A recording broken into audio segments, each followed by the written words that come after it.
Oi, oi, minha gente! Tudo bem? Meu nome é Aline Almeida e eu queria dizer a você, seja muito bem-vindo e muito bem-vinda ao Escolas do Futuro.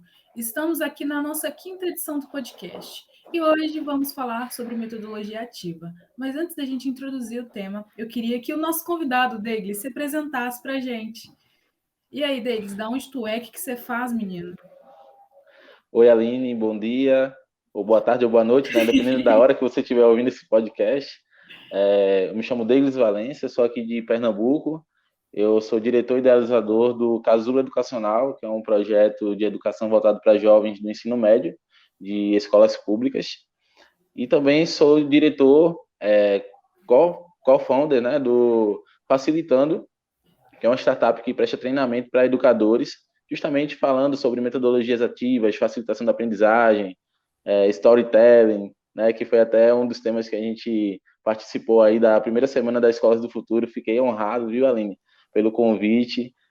Depois dessa live que fizemos, né, muitas pessoas vindo me procurar. Então, muito obrigado, Escolas do Futuro, aí, pela oportunidade. E Por novamente nada. aqui, podendo contribuir, né? Sim, você participou da primeira edição, a gente já está indo para a terceira edição Escolas do Futuro.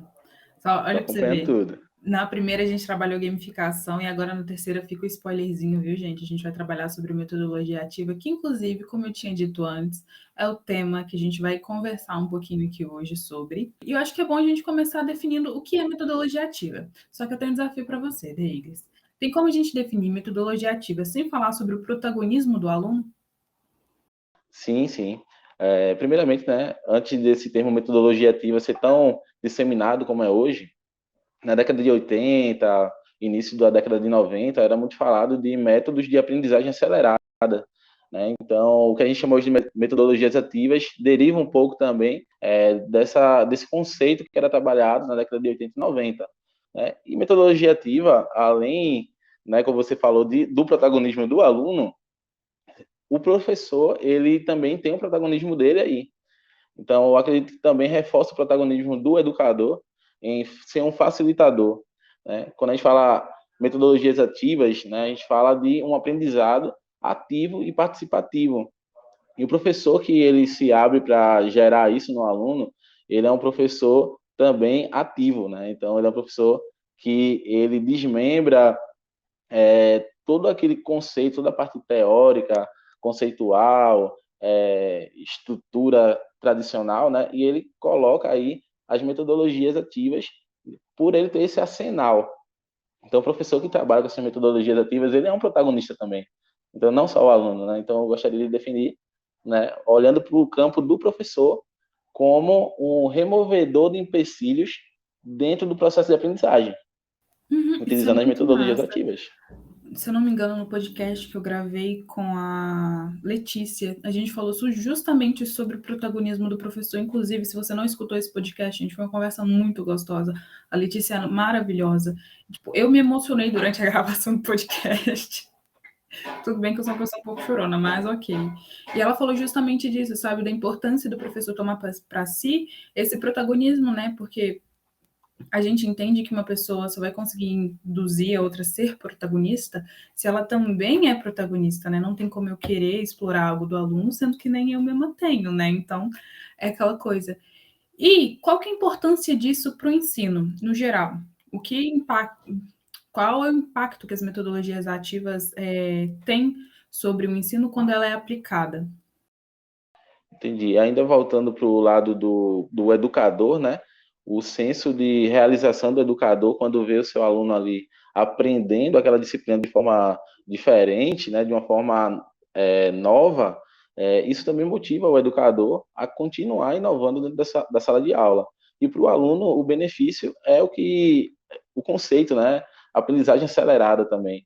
Ele aprende de forma mais rápida, ele aprende mão na massa, ele não só tem o input, né, que a questão da overdose de conhecimento que é passada ali muitas vezes na sala de aula, mas ele também coloca para fora, ele externaliza aquilo ali, trazendo também outras referências que ele tem na mente dele, né, na sua construção de vida. Então, o aluno ele pode trazer uma visão diferente quando ele aplica ali, por exemplo, uma aprendizagem baseada em projetos, ele coloca ali uma ideia ele vai buscar o repertório dele. Então, é você abrir como educador a caixa de ferramenta do teu aluno, para ele poder ali utilizar o que ele tem no repertório dele como ferramenta para ele aplicar ali naquele projeto que você está startando como professor, através de uma metodologia ativa. E o massa é que, tipo, como você usou, né, a analogia da caixa de ferramentas, o próprio aluno ali vai explorando, vai vendo como ele vai mexer determinada ferramenta para ele, como vai funcionar as coisas, isso é muito bacana. Mas eu sei também que existem alguns receios, algumas dificuldades que alguns professores encontram ao tentar aplicar a metodologia ativa. Quais seriam essas maiores dificuldades que o professor, tipo, ele já aceitou, tá, vou tentar usar a metodologia ativa, mas normalmente tem algumas barreiras. Quais são elas e como a gente pode trabalhar com essas barreiras para que a metodologia ativa possa ser aplicada de forma eficaz? Aline, o meu principal desafio no ano passado, principalmente, foi justamente trabalhar com educadores como eles poderiam trabalhar a metodologia ativa na facilitação online. Porque já trabalhar a metodologia ativa de forma presencial já é algo que ainda muitos educadores ainda estão aprendendo isso agora, estão se adaptando. E na forma online foi um outro desafio. Mas o desafio em geral é justamente você ser simples, porque as metodologias ativas são simples e os educadores muitas vezes pensam que é algo muito complexo, que ele precisa trazer muito recurso, e o aluno ele não precisa de muita coisa para ele inovar, ele gosta do simples também, ele gosta do desafio, de às vezes o pouco recurso. Eu trabalho muito com escola pública, né? E às vezes eu sei que não tem muito recurso, então o professor ele vai ter que se virar ali com um barbantezinho que tem, uma cartolina, entendeu? E aplicar o design thinking. A gente consegue aplicar o design thinking hoje na escola, né? A gente ensina professores como eles trabalharem com design thinking com seus alunos dentro da sua disciplina, e eles utilizam esses recursos. Então, é você utilizar o que você tem. Então, é você olhar que o que está no teu redor, você pode sim fazer algo inovador, algo que vai engajar o teu aluno, porque a metodologia ativa é engajar o aluno, e que educador não quer o aluno engajado ali no processo de aprendizagem, né? Você trazer um desafio e a turma toda abraçar, né? Então, há esse desafio, porque muitas vezes, eu falando aqui agora, direcionando um público, né, para nivelar, por exemplo, professores de ensino médio. Então, muitas vezes a turma, professor, eu não quero fazer isso, eu não quero apresentar, eu não quero fazer grupos, né? Então, o professor ele vai precisar contornar isso também e explicar para o aluno a importância dele estar trabalhando com essa metodologia, aplicando o que o professor está colocando ali para ele, certo? Eu trouxe um dado aqui, eu vou dar uma filinha aqui, tá certo, Aline? Sobre o resultado da aplicação da metodologia ativa, né? Então, a universidade deixa eu só ver aqui, na Inglaterra, ela fez o seguinte, ela pegou uma turma que estava há um ano estudando no método tradicional e depois pegou uma turma com apenas 6 meses utilizando metodologia ativa, o mesmo conteúdo, sendo que uma com metodologia ativa e outra sem metodologia ativa. Então, as notas de aprovação, 80% de acerto, né? Utilizando as metodologias ativas, foi de 65%, e com a metodologia tradicional, apenas 11% de aprovação, com mais de 80% de acerto, né? Então, veja a diferença, 65% e 11%. E acima de 90%, 38% dos alunos com metodologia ativa e 3% com os alunos que estudaram o mesmo conteúdo com metodologia tradicional. Então, não é muito olhar o desafio, é olhar o benefício. O benefício é que o aluno ele vai aprender mais e de forma realmente que não vai bater o esquecimento na mente dele ali. Não é só decoreba, né? A aprendizagem acelerada, né, como falava muito antigamente, era uma aprendizagem focada na memorização. E a aprendizagem ativa é não só a memorização, mas a aplicação também. Sim, eu acho importante deixar bem claro que a gente, durante todas as semanas Escolas do Futuro, sempre a gente volta na mesma tecla. Quando a gente vai falar de metodologia ativa, né, vai falar sobre uma gamificação, vai falar sobre uma aprendizagem baseada em projetos, uma sala de aula invertida, é sempre focando principalmente no simples, porque não tem como alguém que não tem domínio sobre uma determinada coisa chegar com um negócio super complexo e tudo. Não, é trabalhar com aquilo que está ao teu alcance, no simples mesmo, que assim aos poucos você vai conseguindo melhorando, sabe? Metodologia ativa não é frufruzinho que a gente coloca, não, gente. Metodologia ativa é um método, né? A etimologia da palavra metodologia vem de caminho, então a gente precisa traçar um caminho que o aluno seja ativo, e isso é algo muito importante para os nossos alunos aprenderem, né? E traçar esse caminho de modo simples é ótimo também, maravilhoso, sabe? Trabalhar com aquilo que a gente tem. E, Denis, teria como você exemplificar para a gente realidades de ambientes, né? Onde a metodologia ativa ela tem, né? Ela está inserida num contexto e realidades onde a metodologia ativa não está inserida num contexto? Sim. Eu acredito que, por exemplo, a própria escola, ela é um ambiente que ela propicia muito a aplicação de metodologia ativa. Por exemplo, eu fiz um projeto em uma escola pública aqui de Olinda, onde os alunos eles teriam que criar soluções para diversas áreas da escola. Então, a biblioteca, eles tinham que criar solução para a quadra, eles tinham que criar soluções para a cozinha, né? Então, como a gente fez isso? A gente utilizou a aprendizagem baseada em projetos, junto com o design thinking, né? Então, explicamos para os alunos os conceitos, questão de divergir, convergir, e entrou brainstorming ali no meio, né? E aí ficou algo massa, porque os grupos viraram pequenas startups que iriam criar soluções ali para a biblioteca, como gerir o estoque de alimentos da cozinha, como a quadra pode se tornar de forma mais interativa. Então, saiu muito projeto bacana. Então, aí é onde a gente olha, né? Então, a própria escola servindo como um ambiente propício aí para a utilização de uma metodologia ativa muito eficiente, que eu gosto muito, que é a aprendizagem baseada em projetos, alinhada com o design thinking. Que o design thinking, né, a gente pode entrar só um pouquinho aí rapidinho, ele Claro. não é só... Muitos falam que não é uma metodologia ativa. Eu também concordo que o design thinking ele é uma abordagem, e eu digo até que ele é um estado de espírito. Hoje eu estou design thinking, Aline. Hoje eu estou, né, olhando aí para solucionar problemas. Então, o design thinking é a forma de pensar do designer, né? Então, é você olhar um pouco com empatia e como eu posso gerar uma solução para aquilo ali.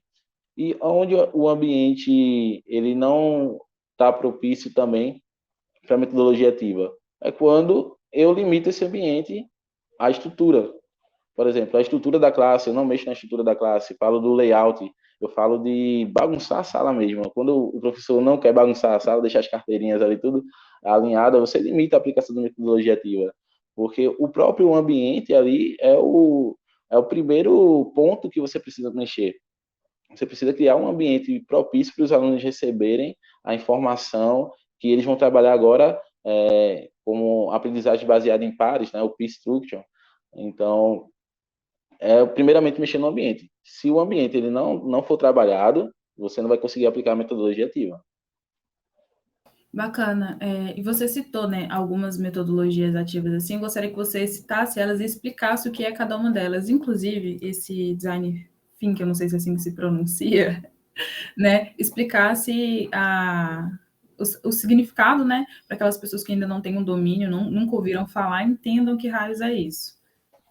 Pronto. O design thinking, né, ele é uma abordagem onde você utiliza para solucionar um problema. E aí ele tem algumas etapas, né, que você tem que empatizar. Empatizar é você identificar uma dor, é você saber que quem é o público-alvo que está sendo afetado por um determinado problema e você sentir aquela dor e transformar aquilo numa solução. Mas não é chegar e já criar a solução. Você tem que, primeiro, empatia, depois você vai idealizar em cima daquilo, depois você vai testar aquilo que você idealizou, e você vai prototipar também, e você vai testar. Então, são essas etapas. Então, o aluno ele vai identificar um problema, ele vai empatizar com uma dor, pode ser uma dor da própria que a gente trabalhou, né? No exemplo, uma dor da cozinheira lá, como é que ela vai controlar o estoque, como é que a administração da escola vai controlar aquele estoque ali de alimentos para fazer a merenda, né? Então, é uma dor. Então, vamos idealizar em cima disso? O que é que a gente pode fazer? Será que uma planilha no Excel? Será que um aplicativo? Né? Então, é uma ideia. Vamos testar isso, vamos lá. Será que vamos prototipar de alguma forma e vamos testar? Testou, validou, pronto, vamos colocar para rodar. Né? Então, esses passos aí do design thinking. E como eu falei, é uma abordagem, outros chamam de metodologia ativa, outros chamam, aplicam até como metodologia ágil, né? Mas eu acredito que é um estado de espírito também, que o educador ele pode dizer assim, hoje eu estou design thinking, hoje eu vou dar uma aula diferenciada para meus alunos, eu vou aplicar as metodologias ativas aí como forma de ajudar o meu aluno a ser o centro, mas também sabendo que eu também sou protagonista ali nesse processo. E o bacana é que quando você aplica, né, esse método, metodologia, enfim, de acordo com o que as pessoas gostarem de definir, além de trabalhar isso dentro da escola, automaticamente, né, como consequência, o aluno vai acabar trabalhando isso na vida dele. Isso gera empatia, sabe? E pode ajudar a outras pessoas a solucionarem problemas que elas estão tendo. Isso é muito bacana dentro da realidade que a gente tem, porque a gente caminha para uma realidade cada vez mais individualista. Eu penso somente em mim, o foco sou eu e, né, o mundo gira ao meu redor. E não é bem assim. E com a aplicação desse método, a gente desenvolve a simpatia do aluno com que ele possa gerar também mais compaixão. Isso me lembra muito escutativa, comunicação não violenta, e isso é muito massa. Existem outras metodologias ativas que você gosta e você fala assim, esse trem aí eu gosto bastante de aplicar porque eu vejo que os meninos gostam e também porque eu me sinto muito confortável aplicando. Olha, tem uma que não é muito falada, dificilmente você vai ouvir alguém citando, mas que eu gosto muito de utilizar, que é a sugestopedia. Como é isso? É, ela foi utilizada, né, para ajudar as pessoas a aprenderem outro idioma, uma língua estrangeira. E nada mais é do que você misturar realidade com ficção. Então, por exemplo, nada melhor de aprender inglês voltado para negócios do que criar uma cena de uma reunião de negócios onde os alunos vão aplicar os conceitos que eles aprenderam ali na sala de aula dentro de um teatrozinho ali. Então, isso é a sugestopedia, é quando eu misturo realidade com ficção para fixar um aprendizado. Então, como eu fiz isso? Eu tenho uma turma de gestão de negócios, né? E negócios tem pitch, tem ROI, né? Smart Money, e um monte de conceitozinho que é inglês. Então, como eu fiz para eles decorarem esses conceitos? Olha, assiste Shark Tank, né? Vai lá, fiz uma sala de aula invertida, né? Dei os materiais para eles assistirem antes. Depois a gente criou uma encenação de uma reunião de negócios, lá de uma negociação, onde os alunos tinham que colocar dentro dessa negociação os termos que eles aprenderam, tanto no glossário que eu dei para eles, com as definições, com as palavras, né, como aquilo que eles aprenderam também assistindo Shark Tank. E a gente foi massa a aula, assim, todos os alunos gostaram, foi muito divertido, né, porque eles entraram ali e eles foram utilizando os termos com prioridade, porque eles aprenderam o significado e ali no teatrozinho que eles fizeram, eles aplicaram como eles, numa situação real, eles iriam utilizar aquilo. Então, muitas vezes, por exemplo, a aula de biologia tem muito conceito, química, tem muito conceitozinho ali, o aluno fica voando. Então, por que não utilizar aí a sugestopedia, né, para eles aplicarem isso numa situação fictícia, mas que pode ser lá na frente uma situação real. Que massa! Eu, particularmente, nunca tinha ouvido falar nessa metodologia e eu achei ela incrível, porque né, misturou duas metodologias, você no caso, né? Misturou duas metodologias ativas, sala de aula invertida e essa. E os meninos aplicaram ali na prática, sabe? E tem algum outro jeito de a gente aplicar ela sem ser na utilização de, sei lá, descoberta de novos termos ou em aprendizagem de outro idioma? Ou não? A gente pode utilizar, sim, em outros casos, porque a questão da metodologia ativa é você também poder abrir o leque para outras coisas. Por exemplo, Open Innovation, que é um conceito que é utilizado muito em empresas. Né? Empresas abrem seus Uhum, problemas para que grupos de universitários vão lá, estudem aqueles problemas e criem soluções. Por que sim. não utilizar também uma metodologia ativa aplicada em algo que é aparentemente fora do contexto? Então, a sugestopedia pode sim ser utilizada não só para aprendizagem de conceito, mas uma aplicação prática. Por exemplo, como um aluno de química ele vai criar aí uma solução para salvar o mundo aí de uma explosão. Então, cria um cenário fictício e ali aquela fórmula que você ensinou, aquela experiência que você aplicou na sala de aula, aí você já gamifica isso também, e já a ideia é misturar, a ideia é você colocar um pouquinho de cada coisa, né, e botar ele para fazer aquela mistura ali que você, sei lá, aquela fórmula do vulcão, e o aluno tem que criar aquela solução para poder salvar o mundo. Então, cria soluções, traz coisas do universo do aluno também. Então, o professor ele tem que mergulhar no universo do aluno para poder Sim, entender, até alinhar a sua linguagem. Porque o que acontece? Hoje o professor ele utiliza a sua linguagem para falar com o aluno, mas é muito bom quando o receptor da mensagem ele recebe a comunicação dentro da linguagem dele. Então é interessante você estar ciente quais séries os alunos eles estão assistindo agora, né? O que é que esse aluno está absorvendo, quais músicas eles estão escutando agora. Então é bom você dar uma passeada nesse universo para você poder alinhar a linguagem também com sim. esse aluno. Isso é muito bacana, porque o professor ele se permite, né, sair da sua zona de conforto, vai até, né, o aluno, né, imagina, tu chegar numa sala de aula, o professor está falando sobre uma série, no meio da matéria, que você assiste, tipo, isso não aconteceu na minha época, eu ia ficar assim, mas gente, como assim? Ele assiste a mesma série que eu e está colocando isso dentro da matéria? E em relação a isso, pode criar uma narrativa em volta, né? Todo algo que abrange um aluno, eu acho isso muito, muito fantástico. E por último, eu queria que você falasse para a gente uma última metodologia ativa, explicando o conceito e também para a gente exemplificar ela aqui, de última hora. Vou criar uma realidade e a gente cria uma aula de última hora para os nossos meninos fictícios. Bora lá. Vamos lá, né? Então, citar algumas aqui para dar um leque para o professor também. Aprendizagem Uhum. baseada em projetos, aprendizagem baseada em problemas. Deles, qual a diferença aí? A diferença está em uma eu aplico e gero uma solução palpável, né? Que é a aprendizagem baseada em projetos. A aprendizagem baseada em problemas, eu fico mais ali na reflexão, numa solução mais, como posso dizer, abstrata, né? Dentro da sala de aula, onde os alunos vão falar assim, eu acho que a solução para esse problema é isso. Então, a gente traz um problema para o centro e o aluno ele aprende discutindo sobre esse problema. Temos a gamificação, né, que a gente falou também aí na primeira semana da Escola do Futuro, né, sobre gamificação. Design Thinking, que eu já falei que é uma abordagem, pode ser uma metodologia ativa também, é um estado de espírito. Seminários, estudo de casos, a sala de aula investida, mas eu gosto muito do Maker.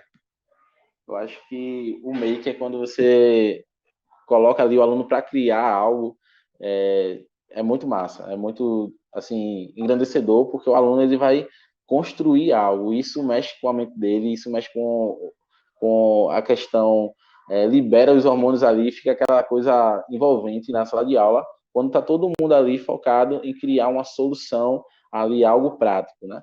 Então, eu já vi professores aplicando em aulas de robótica, claro que vai do cenário de cada professor, né? E qual disciplina ele aplica. Mas você pode utilizar, assim, para o seu aluno colocar a mão na massa mesmo. Acho que quanto mais mão na massa, fica mais gostoso, assim, para o aluno aprender, né? Para o professor também ali direcionar. Vai surgindo as dúvidas, porque ele está colocando a mão na massa, ele está errando, né? Então, ele está errando, ele quer acertar. Então, com isso, eu acredito que é uma metodologia que pode ser mais explorada, que é a questão do maker, né? Da construção. Mas isso não pode também gerar uma insegurança por parte do aluno em se abrir a querer explorar, ou até do professor, se a gente for pensar num professor que se abriu para fazer isso agora e está lá, vai tentar. Isso não pode gerar uma insegurança? E como o professor pode trabalhar essa insegurança tanto nele quanto no aluno? Eu acho que o medo do novo sempre é normal, né? Acontecer. Como a gente falou, o simples, usa o que você tem. Então, por exemplo, a história de Davi e Golias, eu sempre gosto dessa história. Eu acho que eu até falei na live lá da Semana da Escola do Futuro. Ele só tinha 5 pedrinhas na mão. E ele com uma matou o gigante. Né? Então, é você utilizar o que você tem, é arriscar, é você mostrar também que você está aberto para errar para o seu aluno. Eu esqueci agora a palavrinha, rapaz. Sim, sua vulnerabilidade. Você tem que ser vulnerável também para o aluno. Você tem que mostrar para ele, olha, gente, a gente vai testar aqui uma coisa nova, eu nunca fiz, eu vou fazer com vocês agora. Então, olha, estou abrindo para o aluno aqui, ó, vai ser a primeira vez, então vamos fazer dar certo? vou precisar da colaboração de vocês. Então, deixar o aluno ciente de que para aquilo dar certo, ele vai ter que participar, porque você está tentando trazer algo novo ali. Então, essa vulnerabilidade, o professor ele precisa se desarmar também, porque ele se vê num palco ensinando para as pessoas. Então, você dar essa opção de trazer o aluno para o palco junto com você é importante. Então, seja mais vulnerável e se abra para errar junto com o aluno ali também. Entendeu? Então, eu já tentei utilizar ferramentas digitais que eu mesmo me compliquei na hora. Eu falei, gente, quem sabe faz ao vivo, que nem diz o Faustão, aí a gente já dá aquela, né? Vamos lá, vamos aprender junto. Aí o aluno, professor, eu acho que é assim, entendeu? E aí o próprio professor, o próprio aluno, ele chega participando também, dando um reforço que o professor precisa. Uhum. E isso abre uma porta até para a cocriação, que eu acho que é a palavra que define escolas do futuro, né? A gente cocria junto sempre. E sempre quando a gente se abre a oportunidade da cocriação, de criar junto, eu acho que fica algo mais bonito de se ver e de se apreciar também, sabe? Porque tem várias pessoas em volta daquele projeto, daquela situação, e isso, sabe, vai engajando cada vez mais pessoas, sabe? Eu acho que gera também mais empatia, que é uma das coisas que a gente estava falando antes. Eu acho lindo a cocriação que existe em projetos e tudo mais. Mas, enfim, vamos lá para a nossa exemplificação. Tem um desafio para você, Deigles, bora lá. Turma de 7º ano, tá? A gente vai trabalhar na aula de ciência sobre os reinos, o reficofage. Era assim? Eu não lembro direito, mas enfim. A gente precisa aplicar uma metodologia ativa. Para a gente de conversa, qual que você escolheria para aplicar? Qual o assunto mesmo? Desculpa. A gente vai trabalhar na aula de ciências os reinos, reficofage. Tipo, é algo que eu não domino nada, entendeu? Escolhi de maneira super aleatória e a gente está trabalhando com os meninos do 7º ano. Pronto, olha, gamificação. Acho que gamificação se encaixa muito na reficofage, né? Porque tem um reino, tem as classes, né? Então dá para brincar muito com gamificação e utilizar os elementos da gamificação, o ranking, né?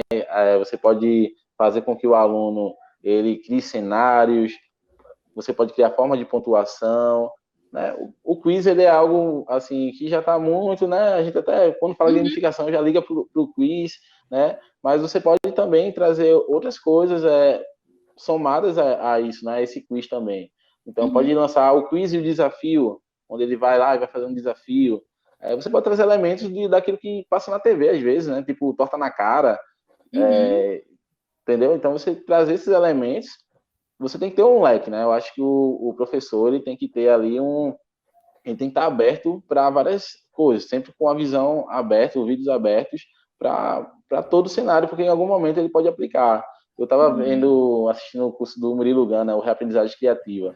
Você sai daquele curso assim, nossa, o cara traz muita coisa que realmente faz você estar mais aberto, né? Não só para aquilo do teu ambiente. Então, eu sou professor de química, eu só estudo química, eu só leio química, eu só assisto Breaking Bad, só assisto coisas ligadas com química, né? Então, eu posso fugir um pouco desse cenário para eu poder ganhar mais repertório para me conectar. Né? Então, nesse caso aí, o desafio. 7º ano, uma turma novinha, gamificação ia ser perfeito. Como é que a gente pode fazer para estruturar isso? A gente já tem a matéria, a gente já tem a metodologia que a gente quer aplicar. Vamos tentar pensar numa estrutura que tipo, a gente consegue envolver os alunos para que eles possam engajar. Isso sem focar muito no conteúdo, né? Porque nós não somos professores de ciências, né? Negócio de biologia, mas na estrutura de forma prática, para os professores entenderem que não é tão complexo assim. De início pode dar aquele bloqueio da criatividade, mas a gente consegue desenvolver alguma coisa. Vamos lá, Denis, eu te ajudo.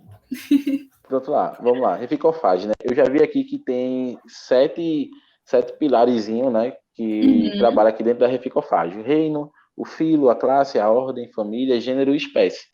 Pronto, já é um cenário aí onde o aluno ele pode ir evoluindo dentro do aprendizado, né? Então ele começa lá com as espécies, então ele vai aprendendo ali, ganhando ponto, e aí ele tem um conhecimento que ele precisa adquirir para ele ir para o próximo nível. Qual é o próximo nível? O gênero. Então, essa evolução, eu acho que o jogo ele vai evoluindo, né? Então, quando a gente gamifica, a gente tem que criar uma trilha de evolução. Então, o que é que o aluno ele vai aprender nesse primeiro estágio, que ele tem que levar para o segundo estágio, de forma que ele vai evoluir, porque vai ficar mais difícil. E esse conhecimento que ele adquiriu no primeiro estágio, ele tem que utilizar lá no segundo, entendeu? Senão ele não vai passar para o terceiro. E aí a gente cria essa trilha de evolução.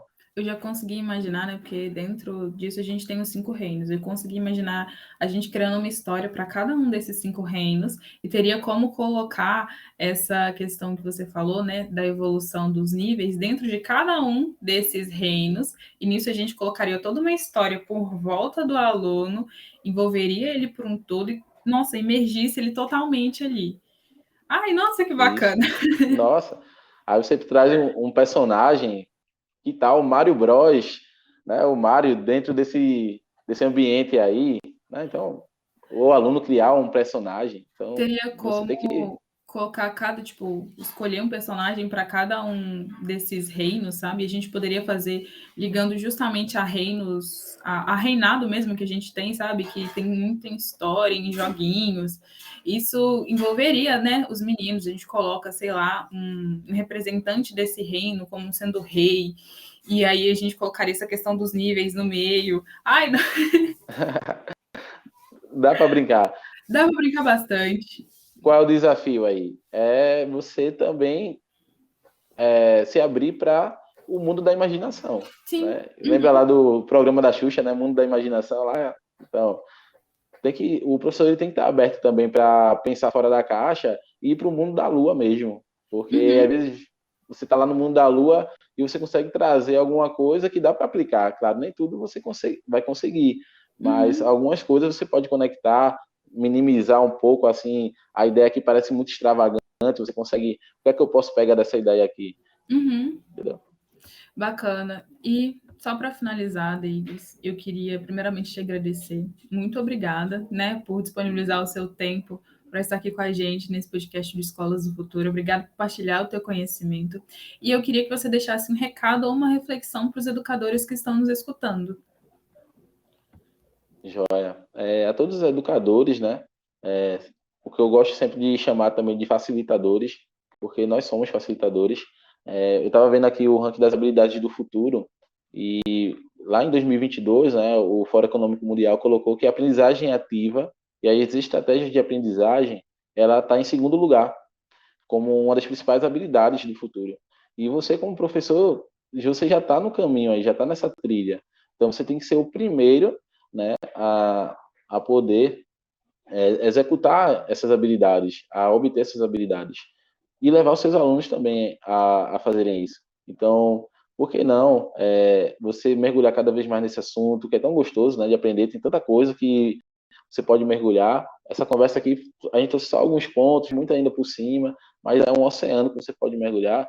E eu sei que dá medo, eu sei que dá aquela coisa assim, não vou conseguir. Né? Eu acompanhei educadores ano passado, muitos com vontade de pedir demissão da escola, muitos com crise de ansiedade, porque tiveram que transformar a aula do presencial para o online. A gente fez aquele acompanhamento ali, não só na parte técnica, mas também na parte emocional do professor, dando um suporte, dizendo, estou aqui com você. Né? Então, professor, você tem um papel importantíssimo nessa nação. Né? O Brasil ele precisa cada vez mais de educadores como você, que parou para ouvir esse podcast.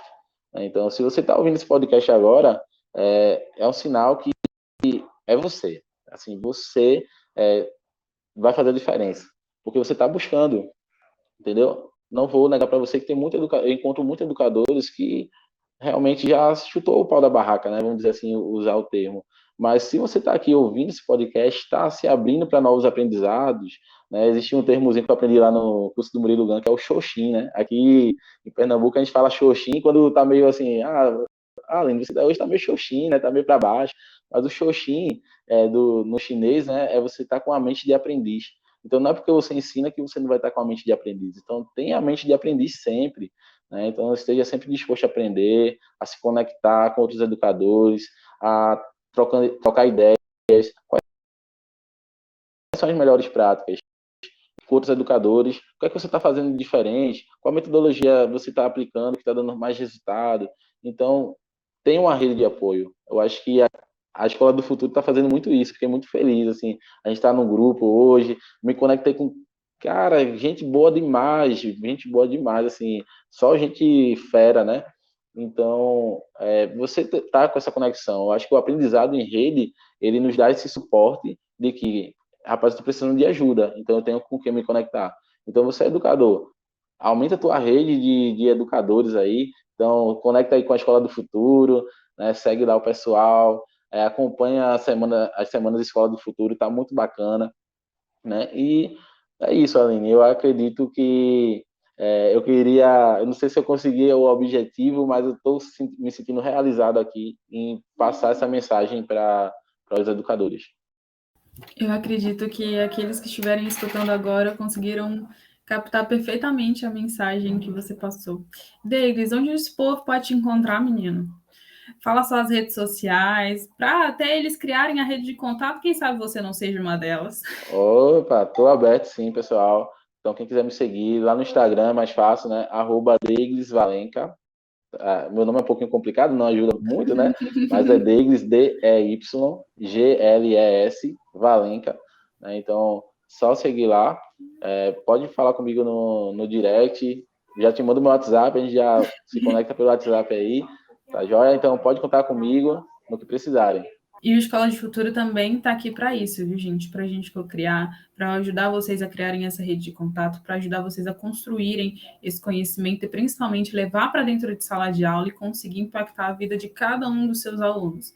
Eu sei que vocês conseguem lembrar o rostinho de alguns que marcaram a trajetória de vocês, e vocês também marcaram a trajetória desses meninos, e que vocês possam ter marcado isso de maneira positiva e continuar marcando para que, né, uma transformação aconteça, para que a gente consiga, talvez, né, quem sabe um dia, assim, eu espero e tenho uma grande esperança sobre isso, de conseguir fazer com que o Brasil seja um país melhor, e a gente consegue fazer isso através da educação.